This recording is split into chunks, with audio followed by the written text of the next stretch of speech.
Imagine getting a call from your neighbor, hysterical, crying, screaming that something terrible has happened. Now imagine that neighbor is the killer. Jason Carter didn't run. He didn't hide. He picked up the phone, dialed 911, and reported his own wife's murder, calm enough to give the address, composed enough to answer questions, and clever enough to believe he had fooled everyone. For a moment, he almost did. Police arrived to find a grieving husband kneeling beside his wife's body, tears in his eyes, but something was off. And one small detail, one tiny mistake, was about to cost him everything. The 911 call came in at exactly 11:43 on a humid Thursday night in rural Georgia. The dispatcher later described the caller as emotional but strangely controlled at the same time. In the recording, Jason Carter repeatedly gasped for air while claiming he had just returned home and found his wife bleeding on the kitchen floor. He sounded terrified, panicked, broken. Yet investigators reviewing the audio later noticed something unsettling hidden beneath the performance. Jason never once asked the dispatcher to send help faster. He never begged them to save Linda. Instead, he focused almost entirely on explaining what he supposedly saw inside the house. Deputies arrived 7 minutes later at a quiet suburban home near the edge of Millfield County. The front door stood partially open. Kitchen lights glowed against the darkness outside while rainwater slowly dripped from the roof onto the driveway below. Inside the home, Jason Carter knelt beside his wife's body covered in blood. He cried loudly as officers entered, repeatedly shouting Linda's name while clutching her hand. To anyone standing there in that moment, he looked exactly like a devastated husband watching his entire world collapse. But the first deputy reaching the kitchen noticed something that immediately felt wrong. Jason's clothes were spotless. Linda Carter lay near the kitchen island, with a severe head wound visible above her left eyebrow. Broken glass littered the floor nearby. Cabinets stood open as if someone had searched through the house violently. A window near the back hallway had been shattered outward, suggesting an intruder forced entry before attacking Linda. At first glance, the scene looked convincing, but investigators with years of homicide experience sensed something artificial almost immediately. Furniture remained perfectly upright, expensive jewelry sat untouched in plain sight. Linda's purse still rested on the counter beside her car keys.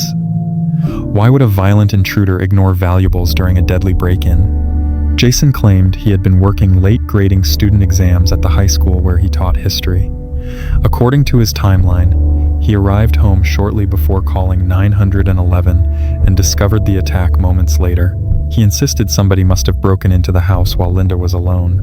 Detectives carefully listened as he described finding shattered glass near the hallway window before discovering Linda unconscious beside the kitchen counter.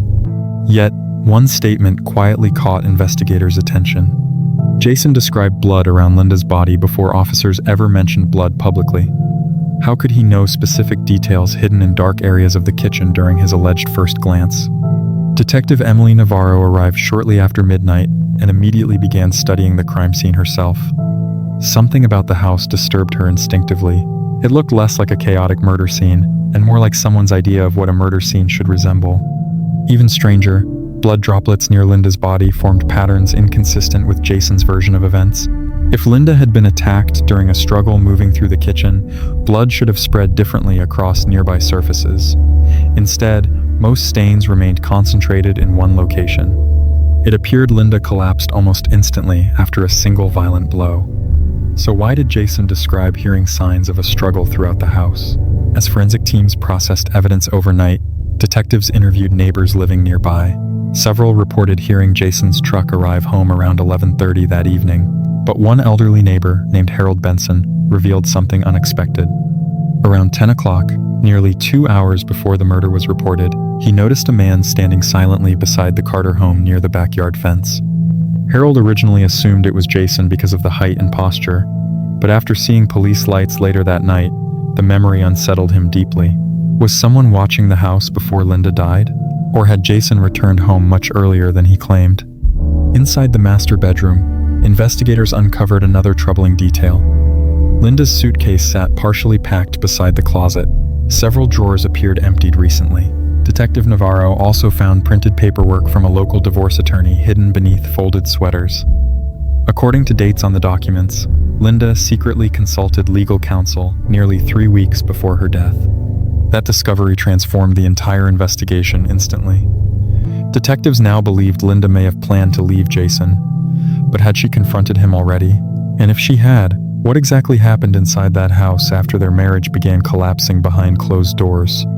The autopsy report delivered even more disturbing revelations. Linda suffered blunt force trauma caused by a heavy object likely swung with extreme force from close range. Defensive wounds on her arms indicated she recognized her attacker moments before impact.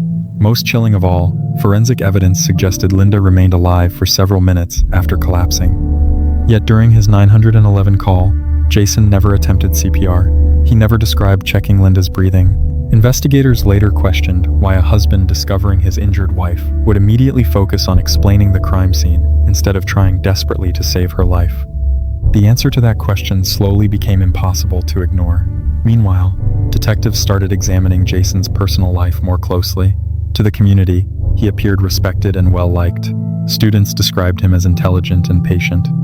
Fellow teachers called him dependable, but beneath that polished image, investigators discovered growing financial pressure hidden from nearly everyone around him. Credit card debt had risen sharply during the previous year. Mortgage payments on the Carter home were behind. Even more alarming, Jason recently increased Linda's life insurance policy by nearly $700,000. Why would a financially struggling teacher suddenly insure his wife for such a massive amount only months before her death? Then, investigators uncovered the affair. Phone records revealed Jason spent countless late-night hours communicating with a younger English teacher named Rachel Monroe from the same high school.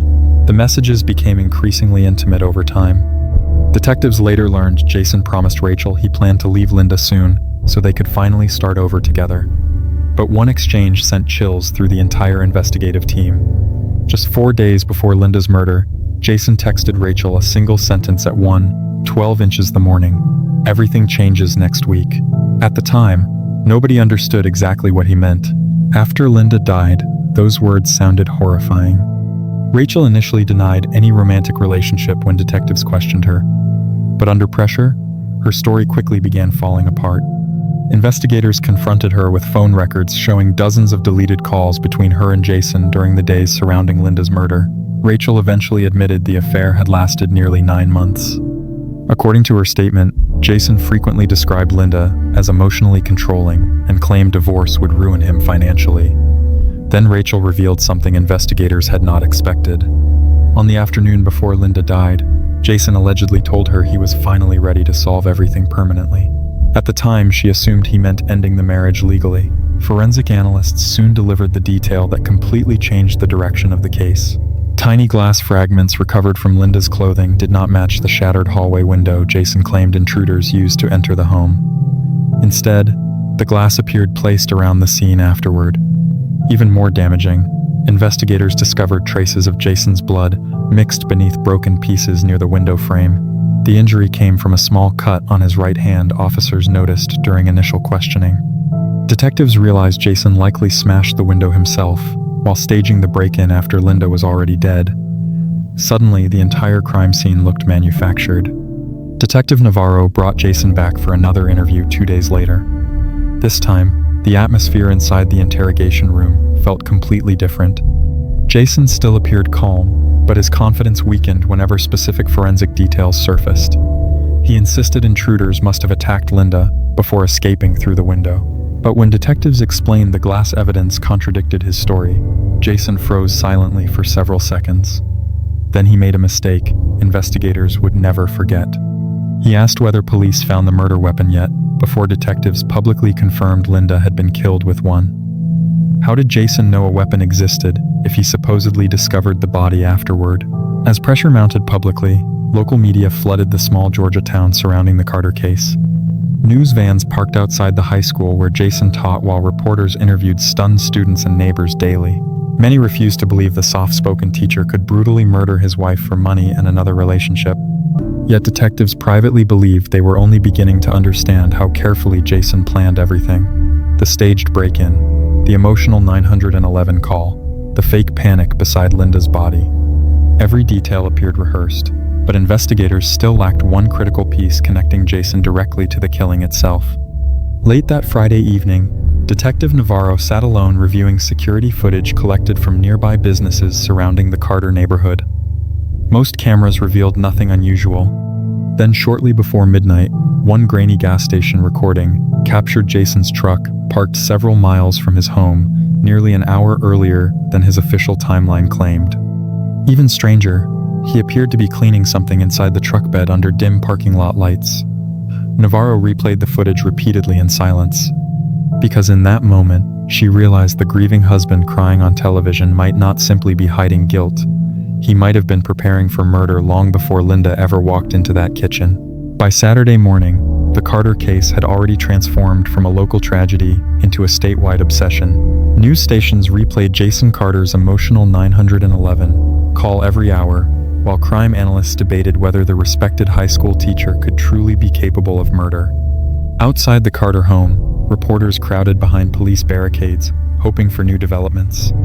Yet, inside the Millfield County Sheriff's Office, detectives focused on something far more important than television speculation. They were quietly dismantling Jason's story piece by piece, and with every new discovery, the image of the grieving husband became harder to believe. Detective Emily Navarro returned to the crime scene shortly after sunrise, accompanied by forensic reconstruction specialists. This time, investigators examined the kitchen not as a burglary scene, but as a staged homicide. Once viewed from that perspective, disturbing inconsistencies appeared everywhere. Blood spatter near Linda's body traveled in patterns suggesting she had been struck while standing still, not moving during a violent struggle as Jason described. A shattered drinking glass near the counter contained only Linda's fingerprints, despite Jason claiming he lifted her head moments after finding her. Even more suspicious, several cabinet drawers had been pulled open neatly without signs of rushed searching. Someone had tried to imitate chaos instead of creating it naturally. Meanwhile, forensic technicians processed Jason's pickup truck in detail after reviewing the gas station footage. Inside the truck bed liner, investigators discovered faint traces of diluted blood invisible to the naked eye. DNA testing later confirmed the blood belonged to Linda Carter. Detectives believed Jason attempted cleaning the truck before calling 911, explaining why he appeared at the gas station late that night. But one question still haunted investigators. Why move Linda's blood using the truck at all? Had Jason transported the murder weapon? Or had something even darker happened before Linda's body was staged inside the kitchen? The answer began emerging through cell phone location records. Jason repeatedly insisted he arrived home shortly before calling emergency services. However, digital tracking data told a completely different story. His phone remained near the Carter residence for nearly 4 continuous hours before the 911 call occurred. That revelation destroyed his original timeline completely. Detectives now believe Linda likely died much earlier in the evening, while Jason remained inside the house planning how to stage the scene afterward. But what had happened during those missing hours? And why would Jason wait so long before reporting his wife's death, unless he needed time to manufacture innocence? Investigators soon uncovered evidence suggesting Linda discovered Jason's affair only days before she died. Deleted messages recovered from Linda's laptop revealed emotional confrontations between the couple regarding Rachel Monroe. In one draft email never sent, Linda wrote that Jason had become emotionally cold and frighteningly distant. She also mentioned feeling afraid whenever arguments became too personal. Detective Navarro later admitted that message changed her understanding of the entire case. Linda was not simply an unsuspecting wife destroyed by betrayal. She may have realized danger was growing inside her own home long before anyone else recognized it. Rachel Monroe's second interview proved even more devastating for Jason. This time, detectives confronted her with security footage showing Jason visiting her apartment less than 24 hours before Linda's murder. Rachel finally admitted Jason discussed life insurance money repeatedly during their relationship. According to her statement, he often described feeling trapped financially by his marriage. Then she revealed one chilling detail investigators had never heard before. On the afternoon before Linda died, Jason allegedly asked Rachel whether she believed someone could start over completely after a tragedy. At the time, she thought he meant divorce. Now the meaning felt horrifyingly obvious. Public sympathy toward Jason began collapsing rapidly once media outlets learned about the affair and insurance policy. Parents demanded the high school suspend him immediately, while students left flowers outside Linda's workplace at the hospital. Former friends who initially defended Jason stopped speaking publicly altogether. Yet Jason continued maintaining complete innocence during every police interview. He blamed corrupt investigators desperate for publicity. He claimed detectives manipulated Rachel into lying. But privately, investigators noticed his emotional behavior changing. The dramatic crying seen during the first night slowly disappeared. In its place emerged frustration, impatience, and flashes of anger whenever evidence contradicted him. Then detectives discovered the murder weapon. Late Sunday afternoon, search teams recovered a heavy steel tire iron hidden beneath thick brush near an abandoned service road outside town. Blood traces matched Linda's DNA almost immediately. But the most damaging evidence came from microscopic paint fragments embedded in the metal surface. Those fragments matched paint inside Jason's truck bed exactly. Investigators believe Jason transported the weapon after killing Linda before disposing of it miles away. Detective Navarro later described that discovery as the moment the case truly became unwinnable for Jason. Because now, investigators no longer had only circumstantial evidence. They had the murder weapon connected directly to him. When detectives confronted Jason with the tire iron evidence, something inside him visibly cracked. For several minutes, he sat motionless, staring at photographs spread across the interrogation table. Then he quietly asked for water while avoiding eye contact completely. Investigators sensed the pressure finally overwhelming him. But instead of confessing, Jason shifted toward a new strategy. He claimed masked intruders must have stolen the tire iron from his truck before attacking Linda. The explanation sounded desperate even to his own attorneys later. Detective Navarro noticed something chilling during that interview. Jason seemed more upset about losing control of the investigation than losing Linda herself. As prosecutors prepared formal murder charges, forensic psychologists began analyzing Jason's behavior publicly. Experts described him as displaying characteristics common among family annihilator offenders driven by financial collapse and narcissistic control. According to investigators, Jason viewed Linda not as a partner, but increasingly as an obstacle blocking the future life he wanted with Rachel. Friends later admitted Jason became obsessed with maintaining his public image during the final months of the marriage. Divorce would expose his affair, damage his reputation as a teacher, and financially devastate him. Murder, in his mind, appeared easier than humiliation. The trial began nearly 1 year later inside a packed Georgia courtroom. Journalists traveled from across the country, while true crime networks fought for documentary rights before opening statements even finished. Prosecutors built their case carefully around Jason's staged 911 call and manipulated crime scene. They argued Jason believed his calm demeanor and respected reputation would shield him from suspicion.